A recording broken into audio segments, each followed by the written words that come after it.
ఈరోజు మా లంచ్ చూద్దురు రండి అమ్మా. కరెంట్ లేదు, కరెంట్ పోయింది. వేడిగా అన్నం, పెసరు చారమ్మా, చాలా బాగుంటాయి. ఈ తయారీ విధానం వీడియోలో పెడతాను చూడండి. కందగడ్డ ఫ్రై అమ్మా, చాలా బాగుంటాయి. ఒకసారి వీడియోలో కూడా పెట్టాను.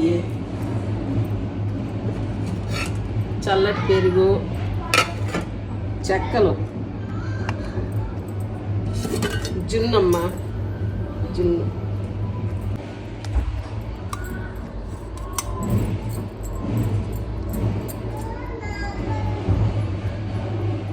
చాలా బాగా వచ్చిందమ్మా జున్ను. మీకు కనుక మా వీడియో నచ్చితే లైక్ చేయండి, షేర్ చేయండి, సబ్స్క్రైబ్ చేసుకోండి అమ్మా. కొత్తగా చూస్తుండోళ్ళు సబ్స్క్రైబ్ చేసుకోండి అమ్మా.